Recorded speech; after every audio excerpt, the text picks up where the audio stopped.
Salut les héroïnes! Tout d'abord, je voulais vous remercier pour toutes vos réactions et messages suite à l'interview de Fabrice Michaud. Je sais que beaucoup d'entre vous sont reconnus dans le portrait qu'il a fait de la douance féminine. Vous avez apprécié l'humour, l'intensité et aussi le fait de vous sentir pour une fois, je pense, normal dans une description.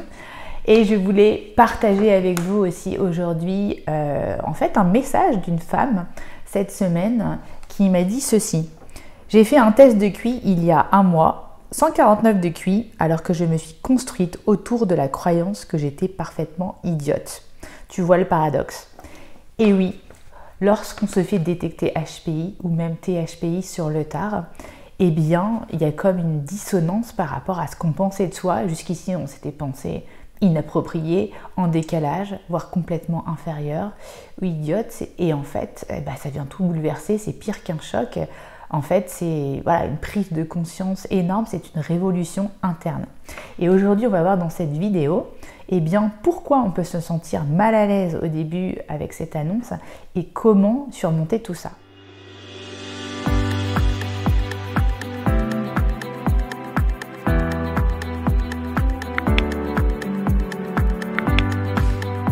Je m'appelle tout d'abord Sandrine Larive, je suis coach et hypnothérapeute mais aussi mentor business pour les entrepreneurs atypiques.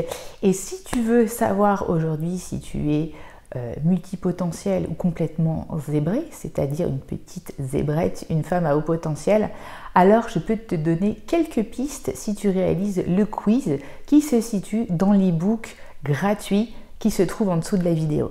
Alors on va d'abord voir si tu te reconnais dans ce portrait. Toute ta vie, tu t'es sûrement dit qu'il y avait quelque chose qui coinçait chez toi. On t'a toujours dit que tu étais trop ou pas assez. En fait, tu te sens comme une étrangère dans un monde dont tu ne connais pas les codes. Jamais à la bonne place, toujours à côté de la plaque, tu as des difficultés à tolérer ce qui semble OK pour les autres et réciproquement. Eh bien oui, depuis toujours, tu as en fait une forme d'intensité et même une fréquence de cette intensité qui font que tout le monde te demande de te tempérer. Alors tu as peut-être bossé pendant des années comme une dingue pour t'adapter aux attentes des autres à base de tonnes de développement personnel. Et tu as toujours essayé de contenir ce feu bouillonnant qu'il y a en toi. Le problème, c'est que ce contenant n'a jamais réussi à être canalisé et pour cause, le contenant est bien trop petit. Il n'est pas rare qu'on dise que tu es hystérique, folle, immature émotionnelle ou encore cyclotimique et qu'on blague souvent sur le fait que tes cycles pourraient influencer ton comportement. Bref, comme tu le vois, tous les clichés y passent. Tu es une femme qui dérange et ne laisse personne indifférent. J'ai participé ce mois-ci au sommet Entreprendre au féminin avec Morgane Février, qui est une femme à haut potentiel avec troubles multidis, et elle nous racontait à quel point, jusqu'à ce qu'elle comprenne mieux ses atypies, elle pensait qu'elle était un monstre. Oui, un monstre, rien que ça.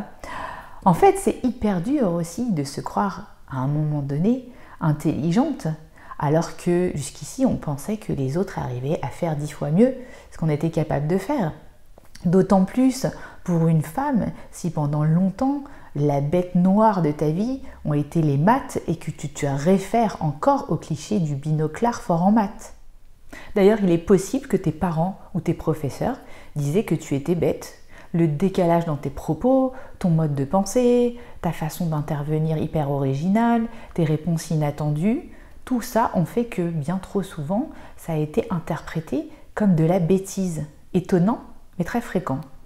Et puis, ne parlons pas en fait de ce côté insupportable pour les autres quand tu commences à rentrer dans le moindre détail. Et c'est pour cela aussi que beaucoup d'entre vous me rapportent ce côté extraterrestre au sein de leur famille, l'impression d'avoir été adopté par les siens, d'être ce vilain petit canard. Et parfois, tu as même tellement ancré cette histoire que tu es bête, que tu te fais passer pour plus bête que tu n'es, parce qu'au final, ça dérange moins et on te fiche la paix. Alors c'est facile de comprendre qu'un verdict de haut potentiel tombe comme un coup près alors qu'on avait un équilibre, fragile certes, mais qu'on avait construit au fil des années, avec soi, avec son entourage. Et là, en fait, avec le test, c'est comme un choc et on se dit mais finalement, je ne suis pas bête, je ne suis pas folle. Comme si en fait, Il n'y avait pas d'alternative entre le haut potentiel et la folie. Et en fait, ce genre de dilemme, en fait, on ne le rencontre pas de manière aussi forte chez les hommes. Et après le soulagement de l'annonce, qui fait que je découvre que finalement je ne suis pas folle, vient comme un deuxième effet qui se coule. En fait, beaucoup de femmes n'y croient toujours pas, même si elles ont été soulagées au début. Parce qu'il y a une peur que tout s'écroule après et c'est trop dur. Et en fait, c'est aussi lié à une conséquence de l'intelligence. L'intelligence crée l'intelligence de soi, l'intelligence d'aller regarder ses failles et donc de créer plus de doutes. Ce qui fait qu'on se dit, mais non, ce n'est pas possible. Mais comment as-tu pu en arriver là? Eh bien, tout simplement parce que jusqu'ici, tu as essayé de combler ce que tu pensais être des failles pour paraître normal.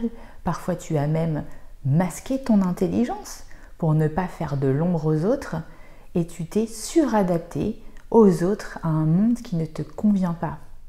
Au lieu d'apprendre à mieux connaître tes fonctionnements et aligner ta vie par rapport à toi, tu as préféré vivre celle que les autres attendaient de toi et combler des lacunes qui n'en sont pas. C'est important pour un haut potentiel d'arriver à se comprendre, à mieux se connaître pour aligner sa vie par rapport à son vrai self. Et surtout ne pas avoir peur de lâcher le frein à main, ne pas avoir peur de sa puissance illimitée et des débordements qui peuvent aussi faire peur aux autres. C'est important que tu ne te contiennes pas trop. À force de te contenir dans un moule, tu risques de ressembler à une tarte. Aujourd'hui, si tu veux comprendre la finesse de tes fonctionnements, on va déposer ensemble ton horlogerie cérébrale et y mettre un petit peu d'huile de coude, surtout dans certains rouages qui coincent encore.